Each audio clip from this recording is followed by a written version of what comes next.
Hello everyone, this is In-Game Arts with another unboxing, another offline product gaming review. This is Luigi's Mansion 3 for the Nintendo Switch. To jump right into it, my physical copy came with the update version 1.2.1 already on the cartridge, but sadly there was an update available. Now, I do not know what all this update has added to my physical copy, and there could be a more updated physical copy out there.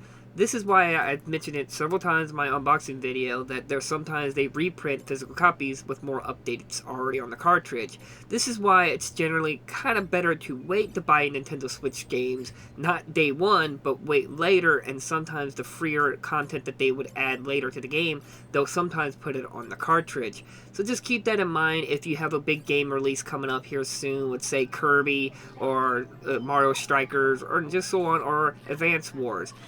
Yes, you wouldn't like to pick up those day one, but sometimes it might be a little bit better for, especially if it's a Nintendo product, like one of their IPs or original games, that you may want to wait.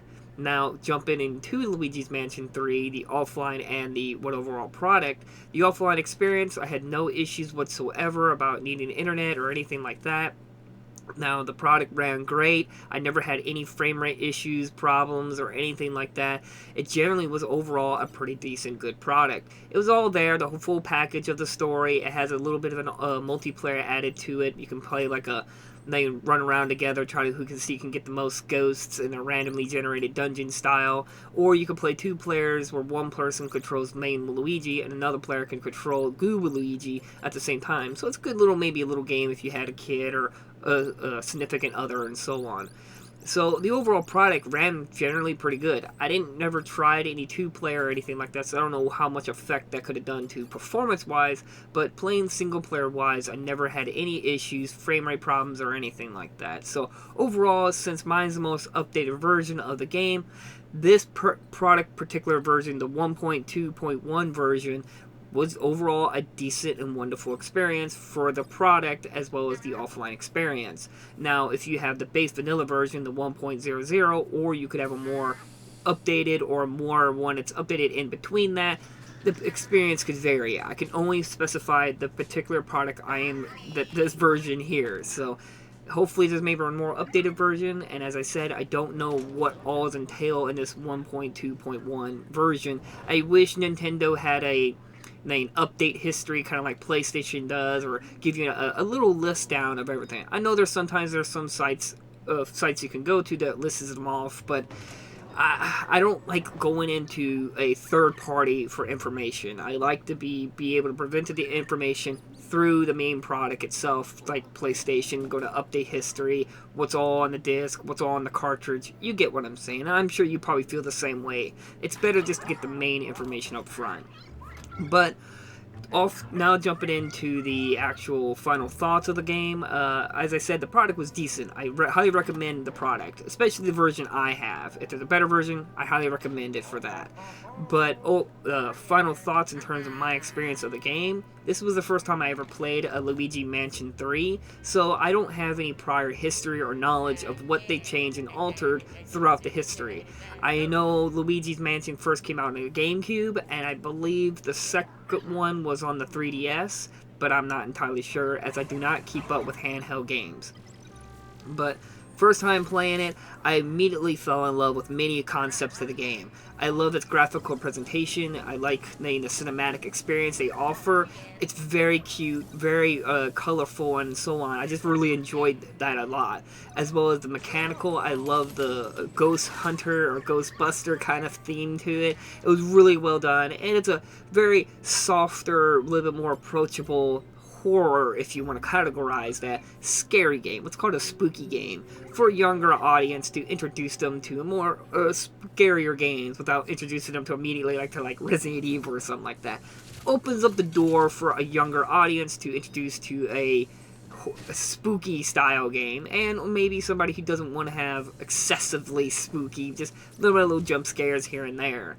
I mean, it did it really well, though I do admit, Luigi constantly being scared, I would feel like you get desensitized at some point, but I understand, at first I got annoyed by it, but over time I realized that Nintendo does not have ever, I don't think they've ever written any of their mainline characters to be ever evolving characters. They're always a very static character. They stay the same, they never alter, and they never change, and that was that.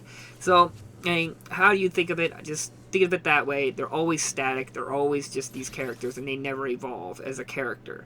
Which, after I'd done that, I started just enjoying the game a little bit more. Now, on to some of the bad aspects about the game. Even though I spent like 19 hours into this game, the controls are a little iffy. Like, controlling Luigi and using the abilities, the sucking power, blowing power, flashlight, that's all no problem. But controlling the flashlight and where you're pointing your hose or your poltergeist gun, it's a little iffy. And there's a couple areas in the game. There's a particular boss fight area or level section where you go float in this floating tire. The controls on it is horrendously bad. That was probably the worst boss fight in the entire game.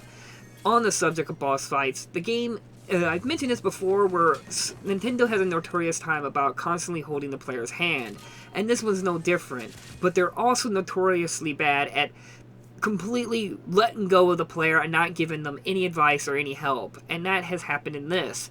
Most of the boss fights, they were pretty quick there to give me advice and help, but some of the ones I got stuck on, there was no help whatsoever. And just to emphasize that more, there was a boss fight in the game where you fight an inanimate object, an object that got possessed by a ghost, and you gotta throw a rock at it to distract it, and you throw another rock to do damage. Once you do that, it goes to the second stage, and now you only have one rock. Now, I would never have figured this out if the game didn't tell me this, but there's an ability you have, the Goob Luigi, as I mentioned before, the second player control. If you're playing one player, you just switch between Luigi and Goob Luigi, and you use Goob Luigi to distract the dinosaur or creature or object to munch on that instead of a rock, and then you shoot the rock on it. At no point does the game ever teaches you to sacrifice Goob Luigi in such a way, as well as that there were some other boss fights where to this day, I still don't even really know how they worked. It was an Egyptian girl where she had these fists that floated at you and punched you, and at no point could I ever figure out how to dodge that. I used every arsenal in my power, and I always got hit. And there were several other moments in the game where it just felt like the game didn't give me any advice or help to get through a situation, while other times they were right then and there to give me advice. And it's very hit and miss, and it's very frustrating, especially when you try to go to help and help's not there. But overall, I did enjoy many concepts of the game, graphically, the cinematic, and so on, but it leads up to my next complaint about the game. Even though I really enjoyed all these mechanics and gathering up like gems and money and these boos you gotta find or do like a hide and seek, these are all really cool. But then near the end, I realized that all those mechanics are more an artificial lengthening of the game. If you gather all the gems in the game, which is a pretty long ordeal, you only get like your suction cup ability will just be a gem. Like instead of like the suction cup would just be like a crystal gem. And then if you find all the boos, your flashlight will have a boo's face on it. And even if you get the A ranking, which is collecting $70,000 throughout the entire playthrough, which I think if you go through the entire game, you can make it like around 100,000. You get an A rank, and there's no reward for doing that. It just, at the end of it, it just felt like an artificial lengthening of the game. Now, I understand that some people that say that's just collectibles, but most time collectibles is supposed to give you a big reward at the end. It's something to make you feel like that work was achieved. Could be an example like Legend of Zelda, if you got to gather 100 bugs or whatever. At the end of the day, when you gather them, you get like a extra bomb bag or a increased heart, or you can carry a bigger wallet. This affects your overall experience and gives you a more feeling of reward and making yourself feel like you're progressing. And this, it just felt like a checkbox or some kind of way to extend the game to make the game feel longer than what it would really be if you didn't have to do it. It just felt like a cheap way to extend the game, because if you didn't do that, you probably could get through this game in like 6 hours, maybe less or maybe more, depending. Because I generally play games slower. But after that, everything else, I do still think the game was really good. I do not know how much they've changed and altered between the first and second one. If there's not much change, then I would have to lower my opinion about the game even more, because that means they didn't really advance the game, even though it's on the Switch and so on. But I still had fun. There's still that. I definitely can see myself coming back and running through Luigi's Mansion 3 again. I just hope that if there's going to be another one, they really fix the controls, fix the artificial lengthening of the game, give more reward to your progression, not just give me an A rank for gathering 70,000 cash, and actually have a real rewards than just a crystal suction cup and a flashlight with a face on it. Come on, people. I spent like an extra, probably 10 hours doing the extra stuff, and you give me nothing for it.